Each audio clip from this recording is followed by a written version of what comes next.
Hallelujah. Praise the Lord. Good afternoon, Paris. Hello, Philippines. Hello, world. Magandang gabi sa Philippines. We are coming to you live mula po dito sa Paris, France.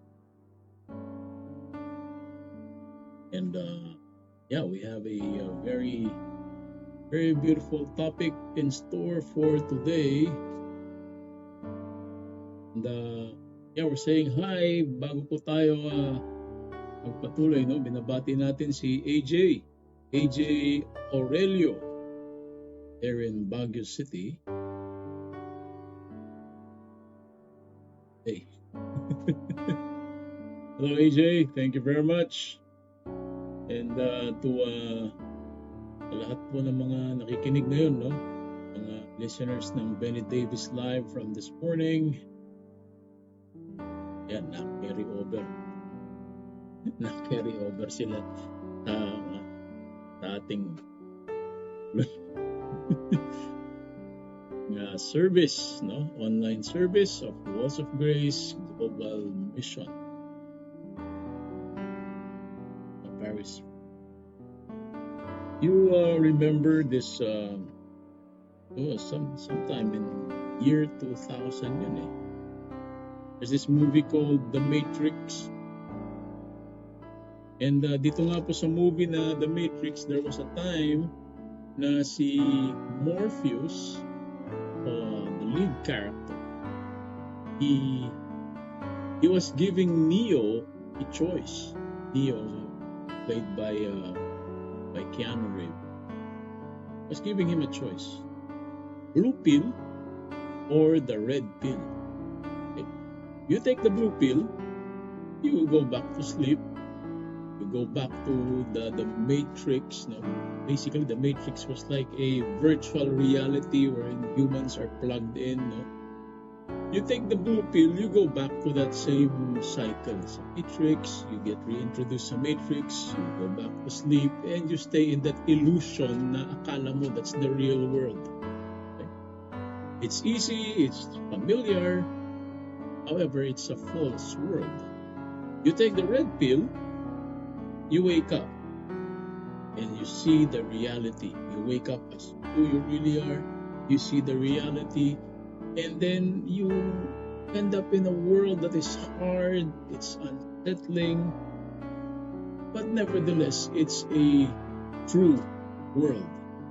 Totoong mundo yung pamumulatan.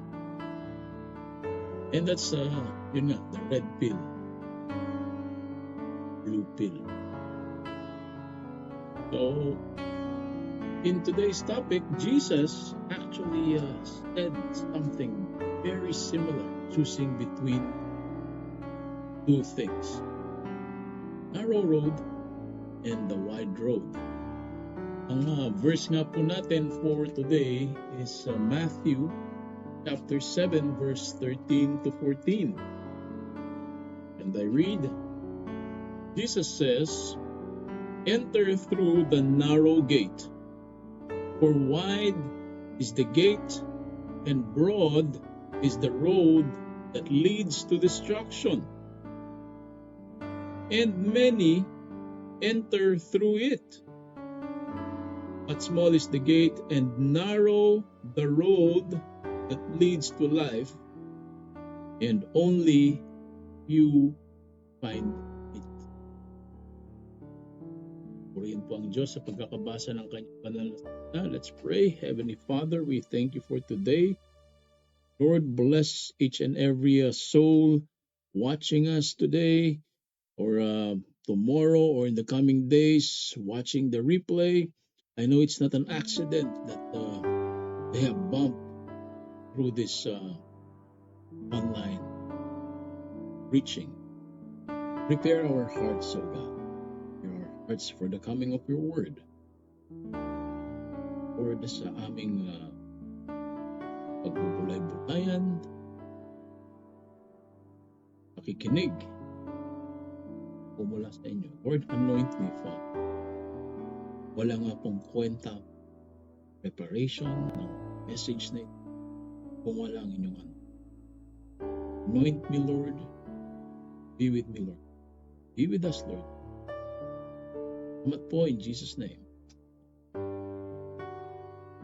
So, the two roads. Jesus was talking about the narrow road and the wide road. This was delivered on a mountainside near Capernaum, near the Sea of Galilee. Ito po yung kasama dito yung itong teaching nga pong the wide and the narrow road. This is not part of the Beatitudes. The Beatitudes, if I'm not mistaken, that started somewhere around chapter 5. It's not part of the Beatitudes, but it is part of what we call the Sermon on the Mount. Okay? So let's not get confused, okay? Bakit mahalagang ma-mention yung Beatitudes? We will talk about the Beatitudes later as we go along in today's message. So Jesus was talking about the narrow road and the wide road. Amen? Now, historically, let's try to give some context of what we're talking about. Back then, during the Roman era, or the Roman Empire days, this was around 28 to 30 CE, or Common Era, or we also know Common Era as AD. Okay? 28 to 30 AD. No, it's not after that. It's a Latin term for Anno Domini. When we say Anno Domini, this is the year of the Lord. It's not after death. It's commonly used na after death daw yung Anno Domini, yung AD, but it's not after death, okay? It's Anno Domini 28 to 30 AD. Was the time that this message was delivered by Jesus Christ. When he was talking about the roads back in the Roman Empire was the main road was halos nasa, ang lawak po niyan is about 8 to 12 feet. That's the main road na. Nasa 8 to 12 feet, nasa 2 meters or 3.5. That's like the common eskinita lang po sa atin yan. Di ba? Yung 2 meters to 3.5. Halos hindi po kasya ang kotse dahil hindi po talaga kasya ang kotse dyan. Ang kasya is a donkey, bayo, and enough for you to push a cart. Pwede kayo magsalubong ng cart. Okay? That's the main road. Now, roads that lead to big cities, wide roads, okay? Roads that lead to big cities, wide roads, ito yung mga nasa sukat nito is nasa 15 to 20 feet. When we say big cities back then, that's like the Rome or Antioch, big cities. And these roads, wide roads, are about 15 to 20 feet. Yung medyo maluwang.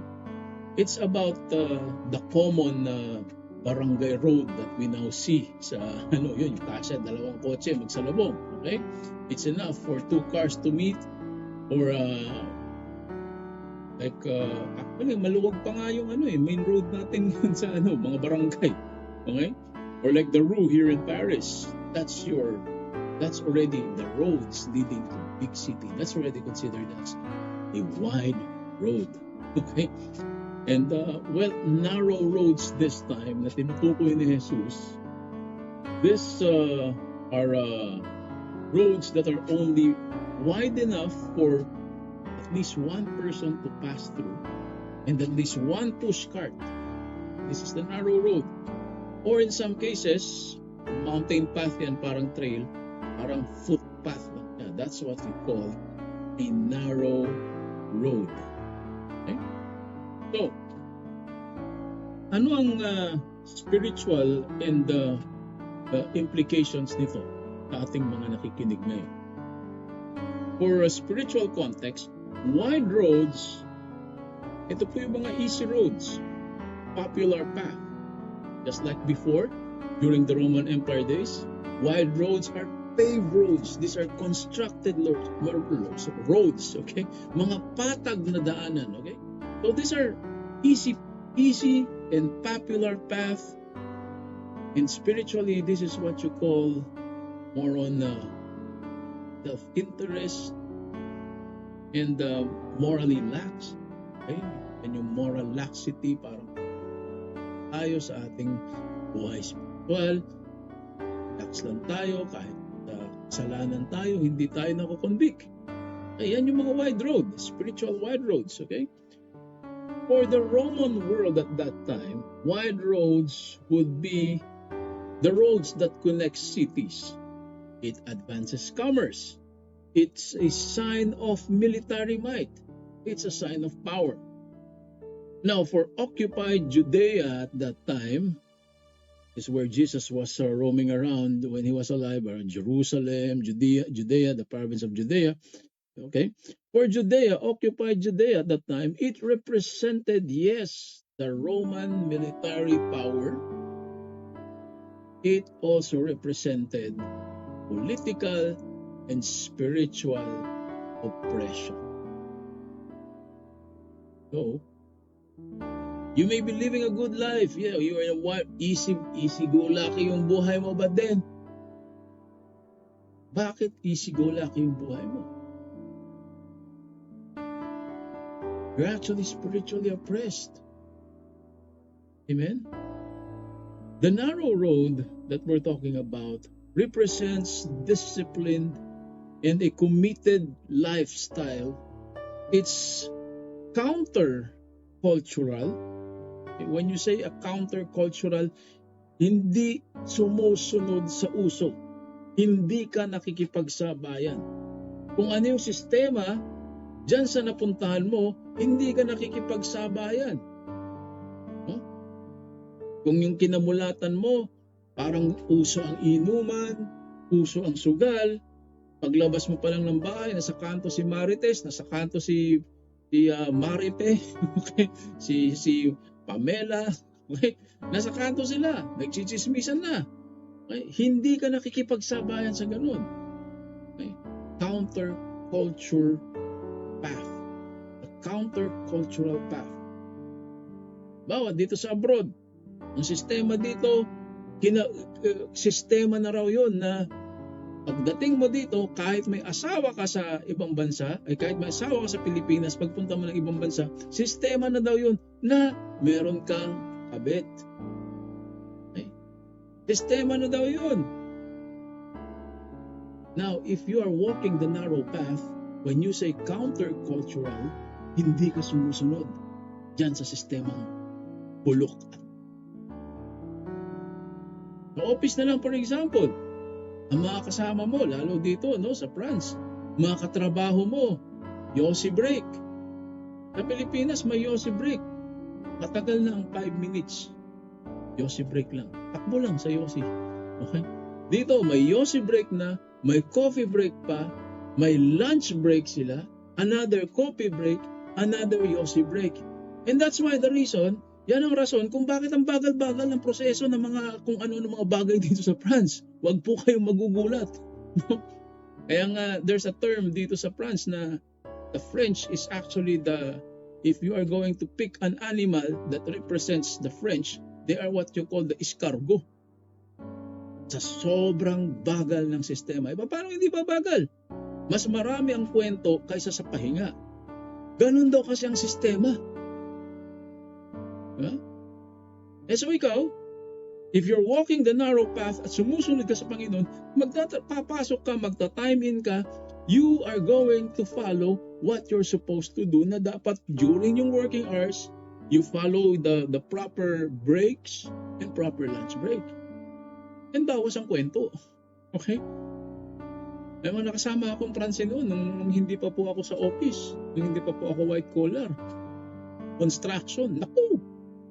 Yan ang dahilan kung bakit ang isang napakaliit na kwarto tumatagal ng halos 1 taon, 2 taon bago ma-remodel. Mas marami pa kasi ang kwento. And yun daw kasi ang sistema. Pagpasok mo naman ng politika, okay? You go into politics. Pagka may project, sistema na daw yun na dapat may katkong si congressman. Dapat may katkong si mayor. Dapat may katkong yung subcontractor or yung main contractor, ipapasubcontract. May katkong din. Sistema na daw yun.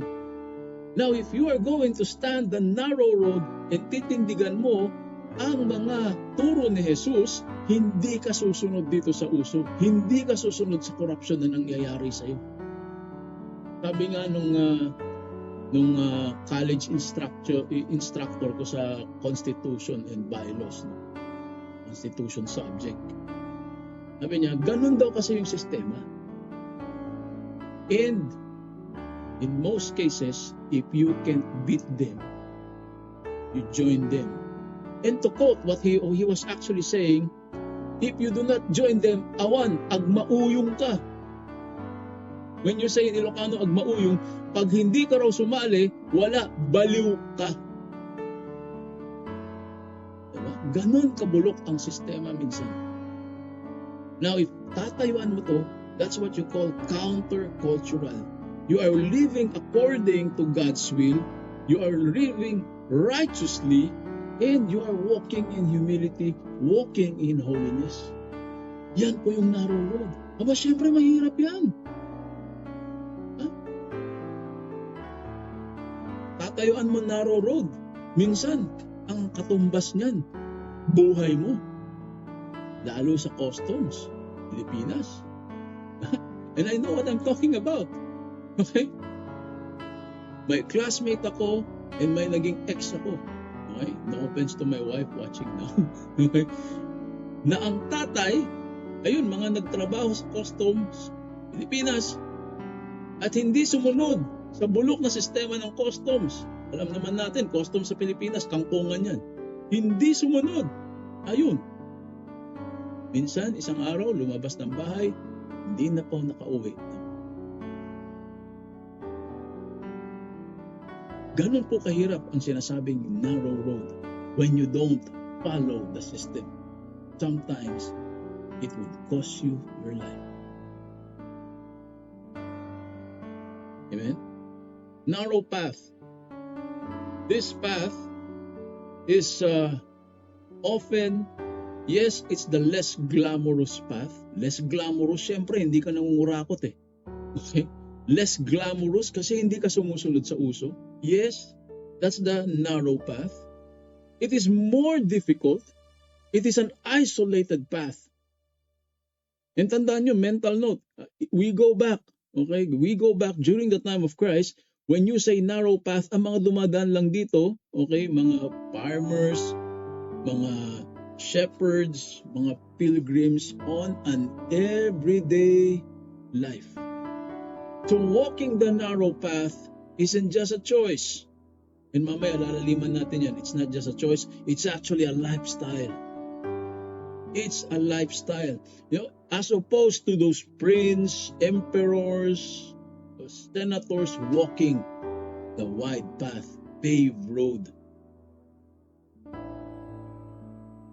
Ito po yung mga dumadaan sa narrow. So moral compromise ang ibig pong sabihin ng wide roads. Sabi nga dito, let's read that again, no? 13 to 14. Enter through the narrow gate, for wide is the gate and broad is the road that leads to destruction. It leads to destruction. Wide roads lead to destruction. So you have a moral compromise. Patay ka na spiritually. Yes, it's easy, it's popular. And the problem is, this is a spiritual disaster when you go through the wide road. However, for the narrow road, this is more of a faithful obedience It's harder. It's less flashy. However, this leads to true life now and eternally. Amen? Broad roads. These are cultural religions. Ano ba itong mga broad roads na ito? Mga wide roads. Mga uso. Mga religion but then there's no substance. Appearing holy but no substance. Self-righteousness. Comfort. Superficial. Conformity. Yung nakikisabay sa uso. Okay? And you hear God's word, yes. However, you do not act on it. Pasok sa isang tenga, labas sa kabilang tenga. Those are examples of spiritual wide roads. Amen. Now we mentioned kanina during our intro, we mentioned about, we're still in the intro actually. Joke lang po. We mention natin yung Beatitudes, no? Bakit importanteng ma-mention yung Beatitudes? It started in chapter 5. Beatitudes is actually a character profile of someone walking a narrow path. When you dig deeper into the Beatitudes, ito yung profile ng isang taong naglalakad at sumusunod sa sinasabi ni Jesus na narrow path. Okay? I'd like to think na yung Beatitudes, okay? I'd like to think of another way of pronouncing Beatitudes. You separate yung syllable ng B. Space, attitude. Mag-iibang spelling at syempre mag-iiba din ang nais iparating. Beatitudes and B attitudes. When you say B attitudes, this is supposed to be your attitude in certain circumstances. These are supposed to be your B. Let's go. Let's try to take an overview of the Beatitudes. Matthew chapter 5 verse 3 talks about blessed are the poor in spirit. Okay? Now, if we are going to translate these to what is supposed to be your attitude or your be attitude, okay? You're supposed to be humble and recognize your need for God. Amen po? Matthew chapter 5 verse 4 tells us, blessed are those who mourn. Your be attitude this time is supposed to be compassionate and grieve brokenness with hope. Part of the Beatitudes again, Matthew chapter 5 verse 5, blessed are the meek. Your be attitude this time would be gentleness, trusting God for justice. Be attitude. May umaapi sa'yo, this is supposed to be your attitude. Just trust God for justice. Matthew chapter 5 verse 6. Beatitudes. Blessed are those who hunger and thirst for righteousness. Meaning, your be attitude is supposed to be, you're supposed to be hungry for God's word. All the time. Hungry for God's word. 24/7. Hungry for God's word 365 days a year. Be hungry for truth. Be hungry for His presence. Be hungry for His revelation. Be hungry for His messages. You need to be hungry for spiritual depth. May lalim dapat ang iyong buhay spiritual. Amen? Your be attitude in that circumstance. Matthew chapter 5 verse 7 tells us, blessed are the merciful. Your be attitude, what's supposed to be your attitude? You're supposed to be forgiving, be kind, and full of grace. Sabi nga, di ba? How many times am I supposed to forgive my brother? Ang sagot ni Jesus, 70 times 7. Now, if you're going to do the math, no, 70 times 7, about 400 years. 400. 400. Weekend math. Kaya na lang po mag-compute. 70 times 7. Okay? 70 times 7. Ganun po. Yung resulta po nun, yung 70 times 7, ang ibig po sabihin yan, wow, ganun karaming beses ko ipo-forgive aking kapatid pag nagkasala sa akin? No. Ang ibig pong sabihin actually yan, 7 na sinabi ni Jesus. Let's try to compute that one, no? Again, 70 times. Okay. Hindi ako makakaget over niyan eh. Okay? 70 times 7, 490. Okay? You mean I'm supposed to forgive my brother 490 times? Aba, I might lose count. No! That's not actually time.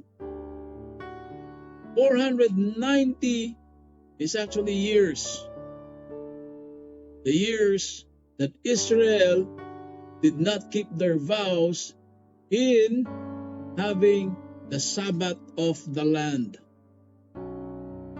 One of these days, pag-uusapan po natin yan. 490 years. He's not talking about number of times that you're gonna forgive your brother pag nagkasala. 490 years, it's actually talking about how long are you willing to forgive your brother or your sister. Parang tayong mismo. Your sister, okay? How long, hanggaano mo katagal kayang patawarin ang iyong kapatid na nagkakasala sa iyo? That's supposed to be your. Huwag po kayong mag-alala. One of these days, we will talk more about the 70 times 7 na yan. Okay? How it affects spiritual journey. Okay? Excuse me. Matthew chapter 5 verse 8. Blessed are the pure in heart. Therefore, your beatitude is supposed to be sincere. Walang halong hidden agenda dapat yung puso mo. In your dealings with people, walang halong hidden agenda, walang halong self-vested interest. You have to be sincere. And I'm telling you, people now are smart. They will know if you're faking it. They will know if you're a fraud. Kasi hindi nagiging consistent yung mga sinasabi mo. Amen? You need to be sincere. You need to have an undivided loyalty to people. Okay? And you need to be always be truthful to people. That is supposed to be your attitude. Okay? Yung motive po natin dapat malinis ang motibo natin kapag kikipag-usap sa.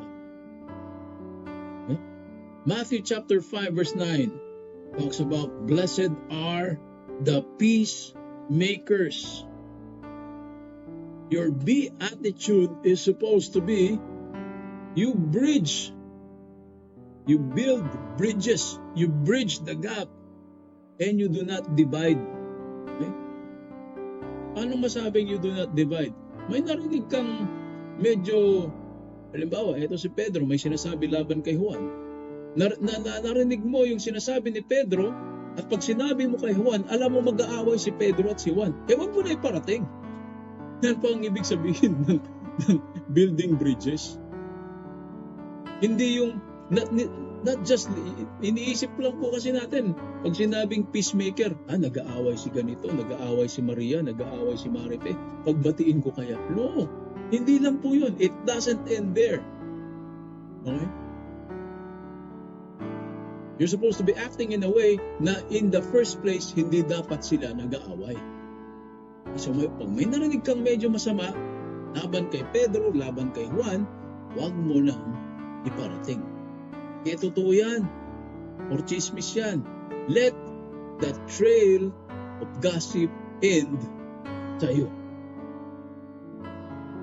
Amen? Beatitudes. Lastly, Matthew chapter 5, verse 10 to 12 tells us, blessed are the persecuted.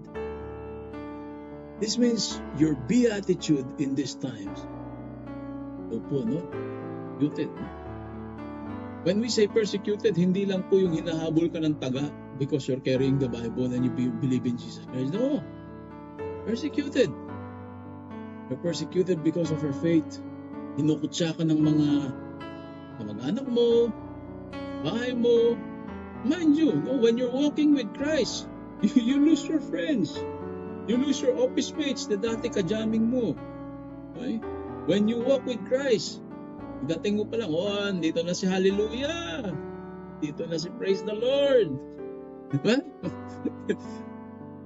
Or when you walk in Christ, they're talking, saya-saya nila. When you walk inside the room, tahimik sila kaagad. Alam mo, automatic, ikaw pinag-uusapan. You're ostracized by your friends, ostracized by your relatives, ostracized by your own family. Huh? When you follow Christ, blessed are the persecuted.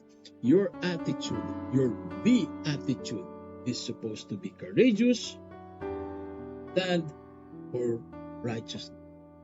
Now, these are the personality traits of those living under God's reign. Those living under God. Kaya nga sabi ko kanina, yung Beatitudes is actually a character profile of somebody who is walking the narrow path. A character profile of somebody who is following God. A character profile of somebody who is a disciple of Jesus. Beatitudes. Nasa Matthew chapter 5 po yan. Sahin na lang po ninyo yung Beatitude. Now, again, bakit kailangang i-connect ito? Bakit nakakonect ito sa teachings ng the narrow road? This teaching on the narrow road, again, as we mentioned, this is not part of the Beatitudes, but part of the Sermon on the Mount, okay? This is actually a climactic anchor to the message, or a final challenge, tying everything together na pinagsasabi ni Jesus doon sa Beatitudes and the entire Sermon of the Mount. It's like Jesus saying, you know what I've been talking about in the Beatitudes? This is what it's all about, going through the narrow road. Amen? It's gonna be clearer as we go along. No, malapit na po tayo magtapos, no? Now, this is a lifestyle. Okay? Lifestyle of a Christian going through the narrow road. Yes, there are two roads, but only one leads to life. Amen po? And so, he says, enter. Okay? Enter. Everything Jesus said in the Beatitudes, that's the narrow.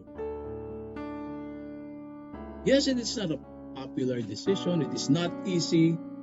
It is only a path to true life. This is the only path to true life. And not just eternity, but a transformed life. Not tomorrow, not waiting for God to get you a transformed life now. This teaching on enter the narrow road is actually an powerful. Amen po. Hallelujah. Praise the Lord. The narrow road. Let's try to dig deeper. We're now entering the core of our message. When you say enter, Jesus said enter. Enter the narrow gate, enter the narrow road. Okay? This is actually from the Greek word iseltithe, which means it's an active imperative of the verb eserkume. Now, when you say eserkume, goes deeper, no? To enter, to go in. And when we say active imperative, English majors, no? It literally means enter with an exclamation point. Meaning, when Jesus said, enter the narrow gate, this was a command. It is not an option. It is not a choice that whether you do it or you don't do it. No. If you claim to be a follower of Christ, He is commanding you to enter the narrow gate and take the narrow path.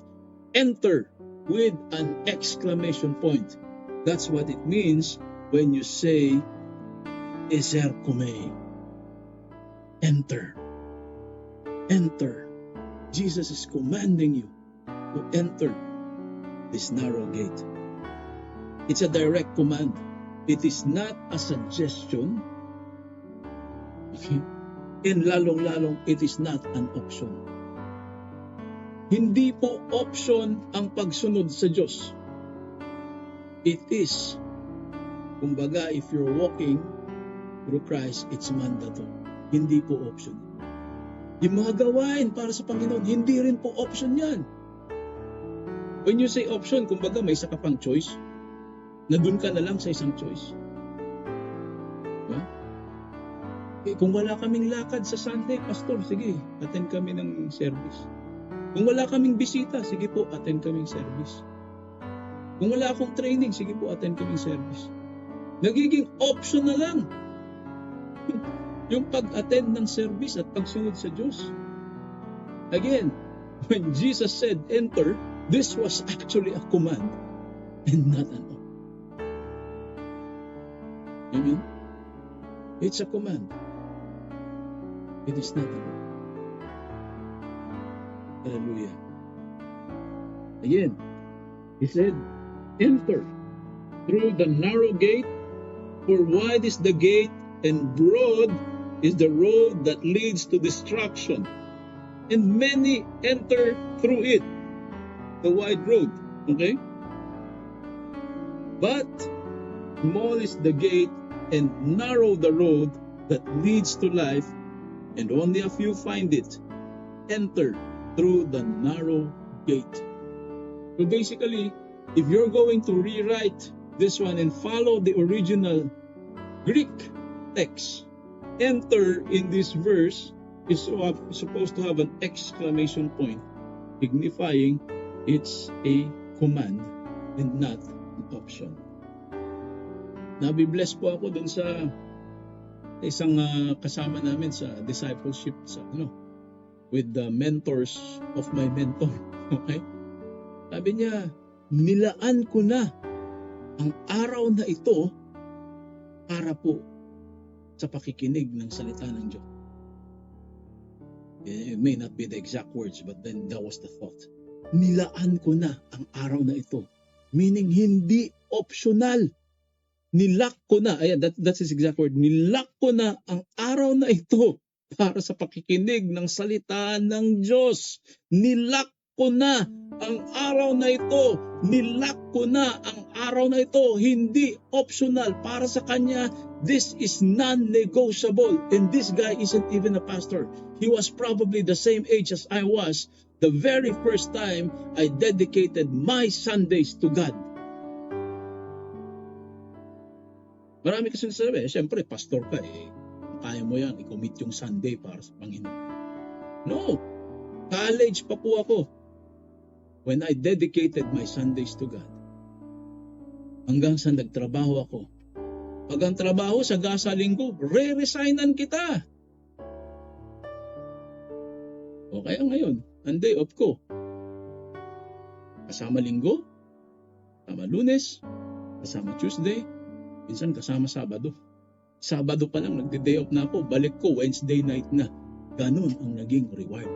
Because I committed my Sunday to God, nilak ko na ang araw na ito para sa Panginoon. Hindi po optional ang pagsunod sa Panginoon. It is not an option. Hallelujah. Jesus wasn't just pointing two roads. He's actually urging the decision when he said, enter the narrow gate. Okay? And this is a one-time decision. Okay? Kasi nga, command ito eh. Pag sumunod ka, this is a one-time decision. Hindi ka enter again, labas ka, enter again, you keep on entering and labas-masok ka. Hindi po ito kulungan na labas-masok ka sa city jail. Okay? Once you enter, you dedicate your life to walking the narrow path. You commit your life to walking the narrow path. You make the move now. It is a one-time decision. Narrow road. Pag-usapan natin yung enter. It's a command. Talk about the narrow road. This is actually from the Greek word stene. Okay? I have to say stene. Stene. Greek word stene, which means narrow, compressed, constricted. It is from the root word ng Greek na stenos. Are you ready for this? When you say enter the narrow road, stenos, the root word of stenes or stene, stenos, it means tight, masikip, pressured. Even goes to the point of saying squeezed. Piniga. Ano ibig sabihin ng stenos? You are pressed from all sides. So kung feeling mo dahil sumunod ka sa Panginoon, pigang-piga ka na, walang-wala ka na ubus ka na, well, that's what it's all about. That's what walking the narrow road is all about. It's all about sacrifice, commitment, and dedication. Nagtataka bakit tuwing susunod kay Christ? Bakit doon may pagsubok? Bakit doon may storm? Bakit kung kailan ko kasama si Christ? Again, we go back to that point. When Jesus got on the boat with his disciples, hindi porket kasama mo si Jesus sa boat, wala nang storm na darating sa buhay mo. Amen? Stenos.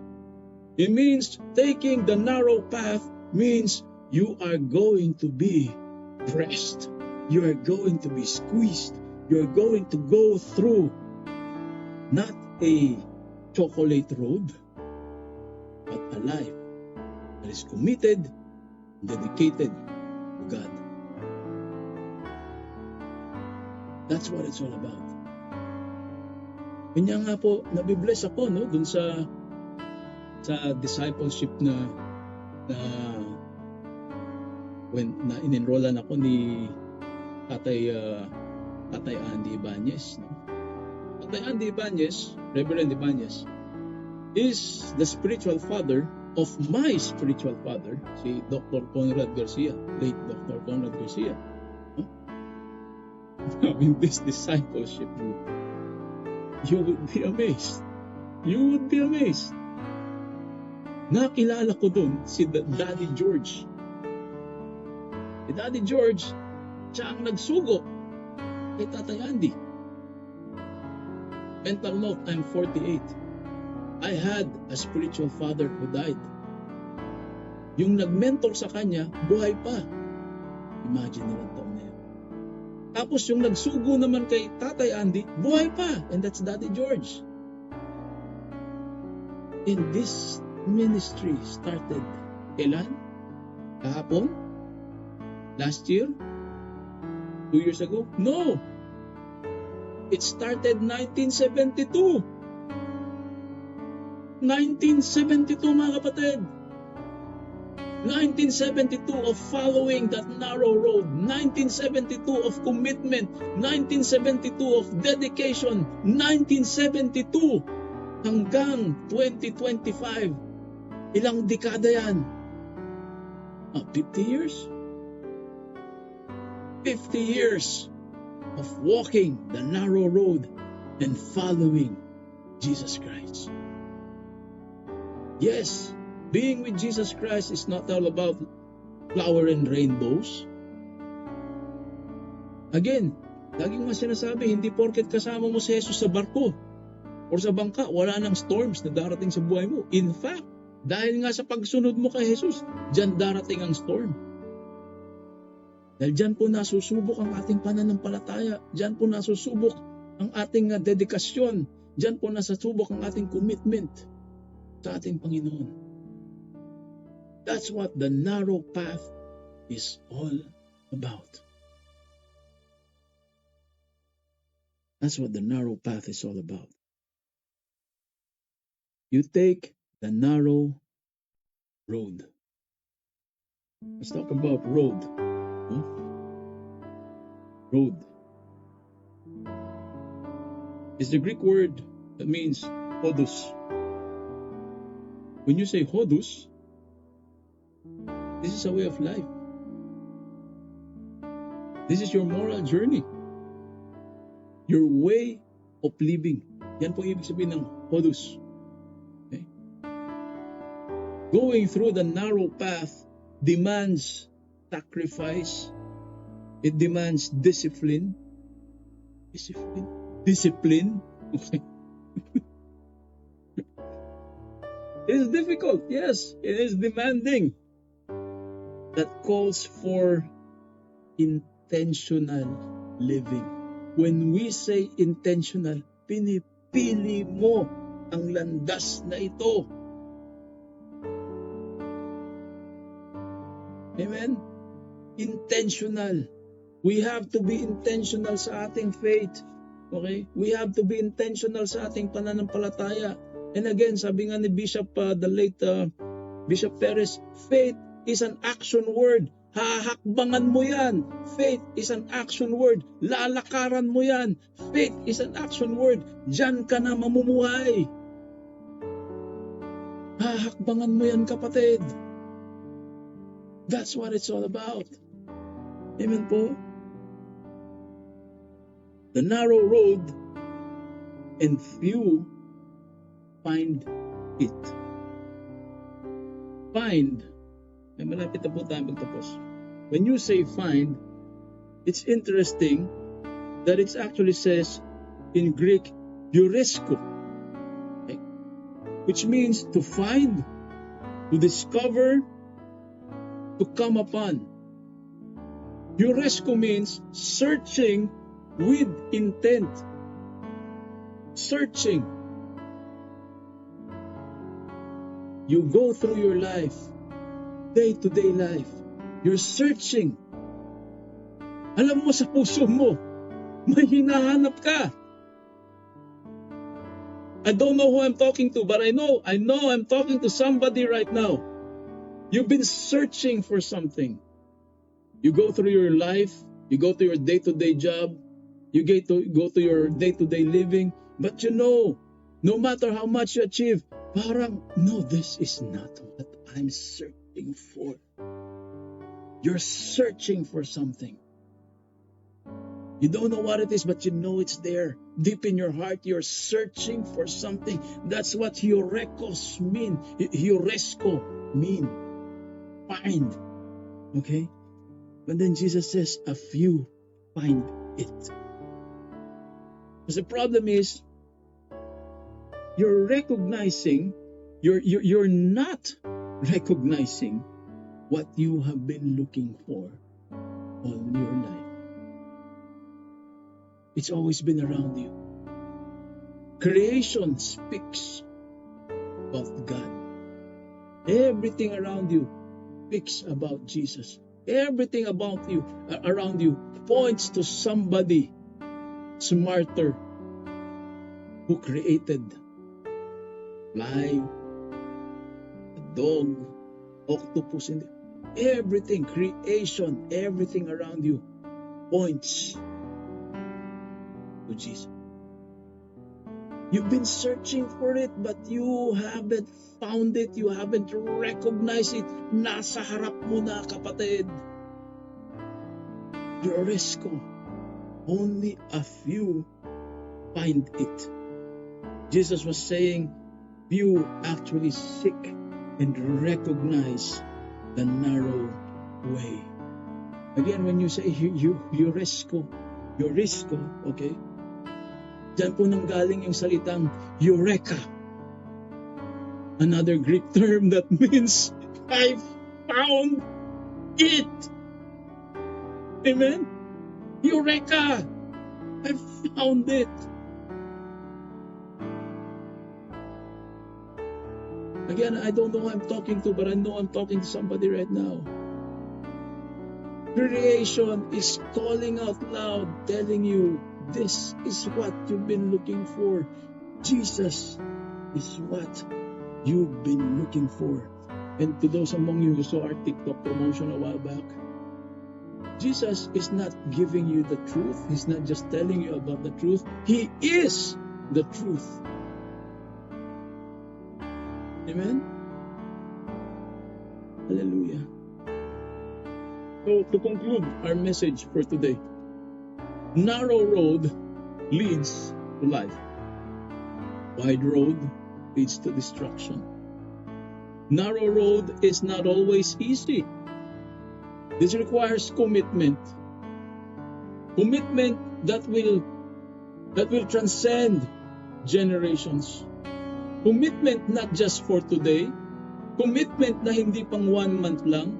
Commitment na hindi pang 1 year lang. Commitment that will transcend through generations.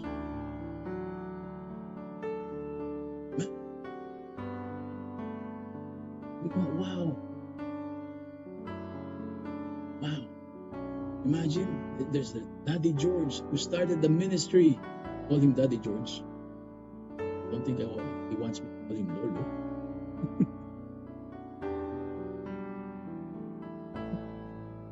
Andy, no?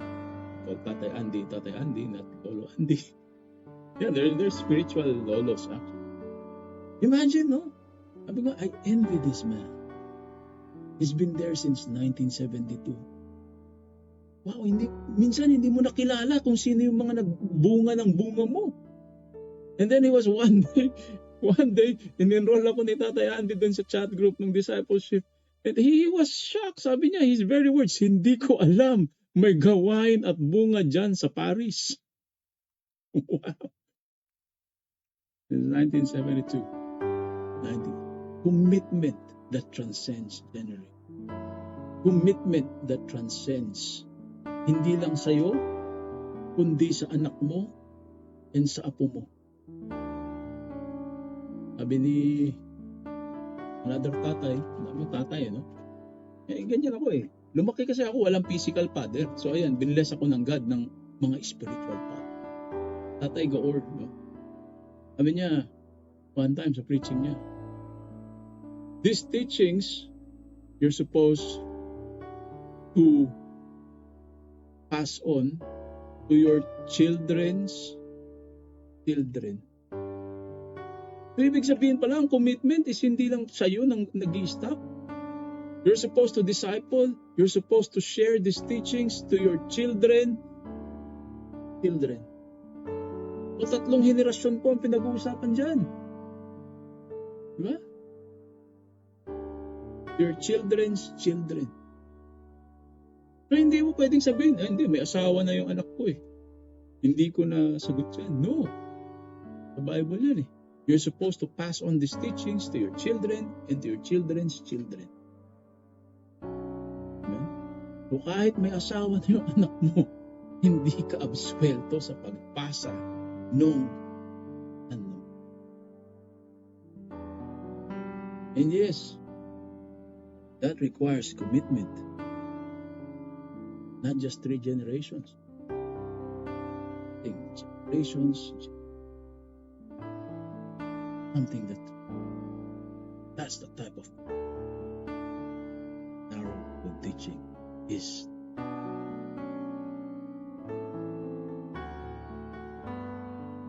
This requires courage.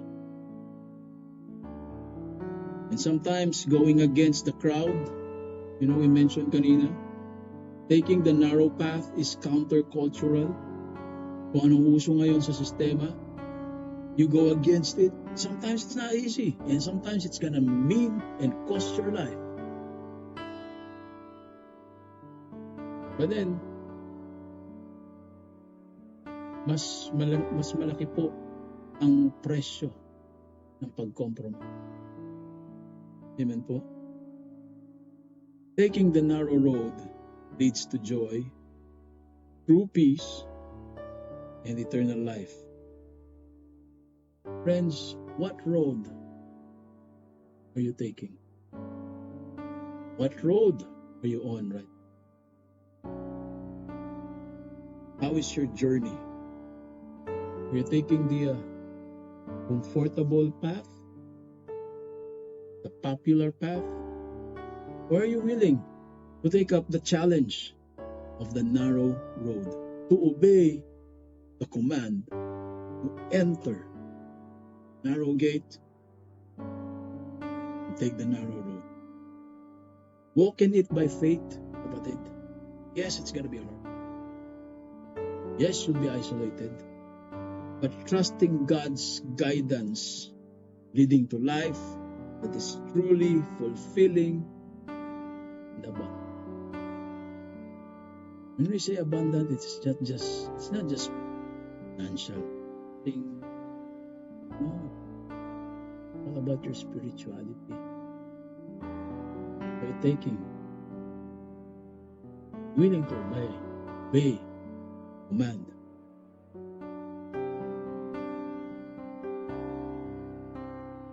Very few find. Nasa harap mo na. Never.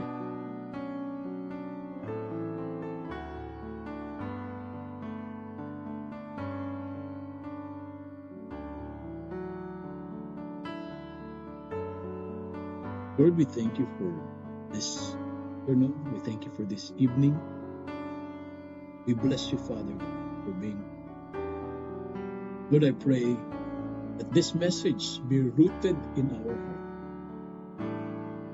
Give us the strength to go through the narrow path. Give us the strength to obey your word. Enter. Give us the strength, Lord God. Give us the strength. Give us the strength to stay committed.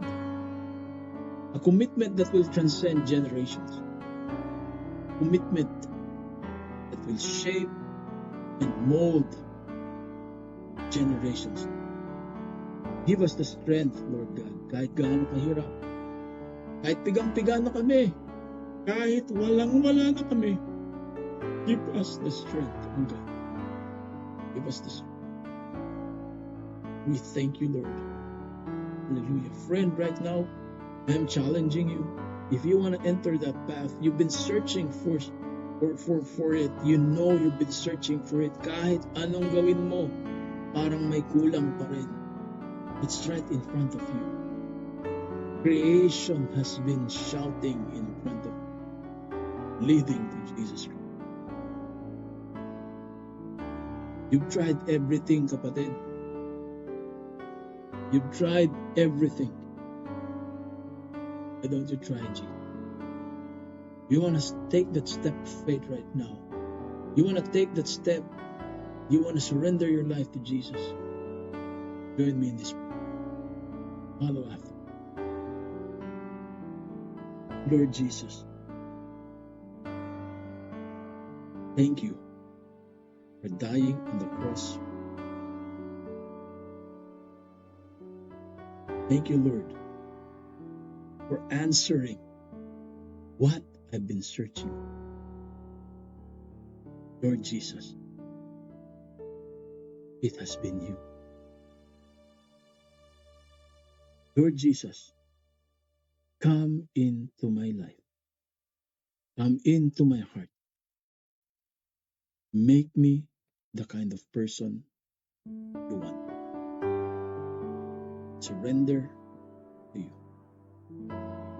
Take control. Take control.